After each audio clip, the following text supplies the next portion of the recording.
सिद्धाणं नमो आयर्याणं नमो वज्रायाणं नमो लोहितसदृशां नमः श्रीवर्धमानाय निवृत्तकैलात्मने सालोकानान्तलोकानां यद्विद्यादर्पणाय ते नमो वरिहन्ताणं नमो सिद्धाणं नमो आयर्याणं वज्रायाणं नमो लोहितसदृशां अनंतनस्य परमेष्टि भगवान की जय। आदिब्रह्म आदिनाथ भगवान की जय। वर्तमान शासन महावीर भगवान की जय। आचार्य श्री ईश्वर स्वामी महाराज की जय। आचार्य विश्वसागर जी महाराज की जय। महाराज की जय। आज इसमें सच्चे देव का कल यहाँ पे बताया था कि सच्चे देव शास्त्र गुरु पर श्रद्धान करना, जो परमाणु भूत है सच्चे ऐसे देव शास्त्र पर श्रद्धान करना सम्यक दर्शन। तो कृष्ण का सच्चे देव किसे कहते हैं? सच्चा देव कौन हो जिस पर श्रद्धान करें? आपने कहा सच्चे देव पर श्रद्धान करना, तो सच्चा देव कौन कहलाएगा? तो वो आचार्य लोग कह रहे हैं कि हम नाम किसी का लेंगे तो तुम कहोगे तुम्हारे भगवान इसकी नाम ले रहे, तो हम महावीर का नाम लें या आदिनाथ का नाम लें तो आप कहोगे आपके भगवान इसलिए आप नाम ले रहे आदिनाथ का या महावीर का। हम नाम किसी का नहीं ले रहे।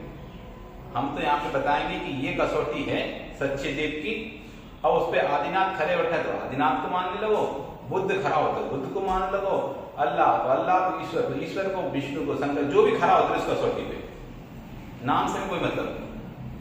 ब्रह्मा विष्णु महेश्वर नाम क्या होगा इससे मतलब नहीं। हमने तो कसौटी अब आपको दे रहे हैं सच्चे देव की। ऐसा जो होगा वही सच्चा देव होगा। अब नाम उसका महावीर भी हो सकता है, नाम उसका ब्रह्मा भी हो सकता है, उससे कोई मतलब नहीं। नाम क्या है? तो अब यहाँ पर सबसे पहले उस श्लोक को पढ़ेंगे सच्चे देव के लक्षण वाला। आप्तेनो छिन्न दोषेण, आप्तेनो छिन्न दोषेण, आप्तेनो छिन्न दोषेण, आप्तेनो छिन्न दोषेण, सर्वज्ञेनागमेशिना, सर्वज्ञेनागमेशिना, भवितव्यं नियोगेन, भवितव्यं नियोगेन, नान्यथा ह्याप्तता भवेत्, नान्यथा ह्याप्तता भवेत्, भवितव्यं नियोगेन, भवितव्यं नियोगेन, नान्यथा ह्याप्तता भवेत्, नान्यथा ह्याप्तता भवेत्। आप्तेनो छिन्न दोषेण, सर्वज्ञेन गमेशिना, भवितव्यं नियोगेन, नान्यथा ह्याप्तता भवेत्। आप्तेन, आप्त में से, आप में से क्या होना चाहिए? उच्छिन्न दोषेण, दोष निकल जाने चाहिए। किसी प्रकार के अंदर दोष नहीं होना चाहिए। 18 प्रकार के दोष हैं, वे सब दोष उसमें से निकलना चाहिए। क्योंकि जब तक वस्तु में सदोष होगी तब तक पूर्ण शुद्ध कैसे कहलाएगी? पूर्ण शुद्ध तभी कहलाएगी जब पूरी तरह से दोषों से रहित होगी। सोना तभी पूर्ण कहलाएगा जब पूरी तरह से कृत्य कालिमा से हट जाएगा, और उसमें थोड़ा सा भी दोष है तो वो पूर्ण शुद्ध नहीं कहलाएगा। 24 कैरेट का तभी कहलाएगा शुद्ध, पूरा जब पूरा निकल जाएगा। थोड़ा है तो 22 कैरेट का कहलाएगा, 20 का कहलाएगा, 18, लेकिन शुद्ध नहीं कहलाएगा।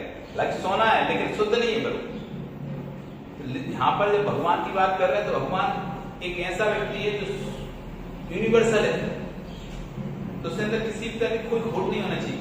क्योंकि खोट हुई तो भगवान नहीं होगा, खोट हुई तो भगवान नहीं होगा।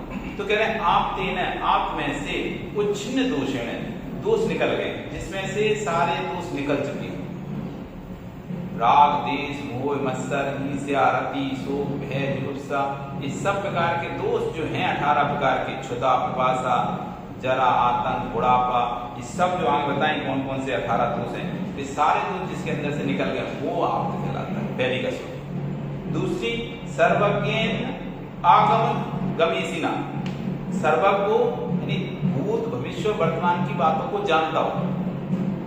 भूतकाल में जो घट चुका है वो, वर्तमान में चल रहा है वो, भविष्य जो होगा वो, सबको जानता हो, वो सर्वज्ञ कहलाता है। और जो ये नहीं जानता भूतकाल में क्या आने भविष्य जाने, तो सर्वज्ञ होना चाहिए। और आगमेशिना, आगम को बोलने वाला होना चाहिए। इसको बोलना चाहिए ऐसा नहीं कुछ मन में आया तो कुछ बोल रहा है। आगम को बोलने वाला, आगम गमेशिना, सर्वज्ञ होना चाहिए और आगम को बोलने वाला होना चाहिए। तव्य मतलब होना चाहिए। तव्य प्रत्यय जब होता है चाहिए होना, ऐसा होना चाहिए। नियोग यानी नियम से, नियम से ऐसा ही होना चाहिए। कौन? सच्चा देव। कैसा होना चाहिए? नियम से सर्वज्ञ होना चाहिए, आगम का जानकार होना चाहिए और संपूर्ण दोषों से रहित होना चाहिए।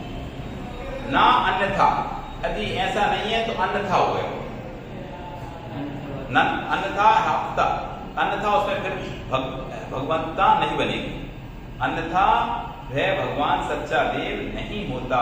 यदि ऐसा नहीं है तो सच्चा देव नहीं, देव तो होगा लेकिन सच्चा देव नहीं। यहाँ पर जिस देव की हम चर्चा कर रहे हैं तो सच्चे देव की चर्चा है यहाँ पे, जो 18 दोषों से रहित है, सर्वज्ञ है, आगम को कहने वाला है। ऐसा ही देव सच्चा देव होगा नियम से, ऐसा ही होना चाहिए। पर ऐसा नहीं है तो फिर देव नहीं होगा। अब नाम की यहाँ चर्चा नहीं, आचार्य भगवान ने कहीं भी नाम की चर्चा नहीं की, कहीं भी ये नहीं कहा कि आप जैन धर्म को फॉलो करो, 24 तीर्थंकरों को ही मानो। उन्होंने तो कहा कि आप जिसको मानते हो आप उसी में ये ढूंढो तो आपको पता चल जाए वो देव है कि नहीं। आप जिस पर विश्वास करते हो आंख बंद कर उसी के अंदर ये बात देखो कि 3 कंडीशन उसके अंदर, 3 ये लक्षण उसके अंदर दिखाई दे रहे नहीं दे रहे। अरे जो सत्य से सहित है, वस्त्र से सहित है, तो राग इससे कैसे रहित हो सकता है? बिना राग के, बिना भय के, बिना उसके मत मासर के तो ये रखा ही नहीं हो सकता, तो संभव ही नहीं। तो सच्चा देव तो संभव ही हो ही नहीं सकता। जो वरदान दे, जो दूसरों की प्रशंसा करने से खुश हो जाता हो, निंदा करने से नाराज हो जाता हो, तो वो कैसे राग से रहित हो सकता है? तो जिसमें प्रशंसा का और निंदा करने का दोष मौजूद है, अभी भी निंदा पर दुखी होने, श्राप देने का और प्रशंसा पर वरदान देने का भी दोष जिसके अंदर मौजूद है, तो सच्चा देव नहीं। सच्चा देव तो जिसे किसी से कोई मतलब ही नहीं, ना वरदान से मतलब, ना निंदा कोई भी त्रागे। हे भगवान, आपको ना तो निंदा से मतलब है ना प्रशंसा से मतलब है।